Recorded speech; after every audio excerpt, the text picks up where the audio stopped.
Hello বন্ধুরা, দেখুন আমি মটর কড়াইশুঁটি এনেছি। এগুলোকে আমি ছাড়িয়ে নেব। এই যে আমি ছাড়িয়ে নিয়েছি, এতগুলো হয়েছে। এখানে আমি জল গরম বসিয়েছি, জলটা একটু গরম হয়ে যাক। দেখুন জলের বুজগুড়ি বুজগুড়ি দিয়ে দিয়েছে। এইরকমভাবে গরম জলটা থাকবে, হয়ে যাবে, তখন কড়াইগুলো দিয়ে দেবেন। এই যে কড়াইগুলো দিয়ে দিয়েছি, এবারে যখন ভেসে উঠবে তখন দেখবেন যে হয়ে গেছে আমার কড়াইটা। এখানে জল নিয়ে নিয়েছি, বরফ দিয়ে দিলাম। যে কড়াইগুলো ওপরে উঠে গেছে সেগুলো আমি তুলে নেবো, এগুলো হয়ে গেছে। এবার আমি ঠান্ডা জলে দিয়ে দিলাম। দেখুন কি সুন্দর হয়ে গেছে।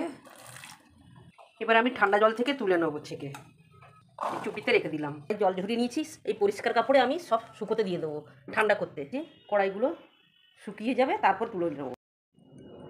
কি সুন্দর কড়াইগুলো শুকনো হয়ে গেছে, দেখুন পুরো সবুজ। এবারে আমি এয়ারটাইটে বক্সে কড়াইগুলো তুলে রেখে দেবো। এই যে দেখুন বক্সে করে তুলে রেখেছি। এবারে আমি ঢাকা দিয়ে পুরো রেখে দেবো। এই কড়াইটা আমি রাখলাম আমি সারা বছর খাওয়ার জন্য। এটা আমি ডিপ ফ্রিজে রেখে দেবো। আপনারা এইভাবে বানাবেন, অনেক দিন থাকে।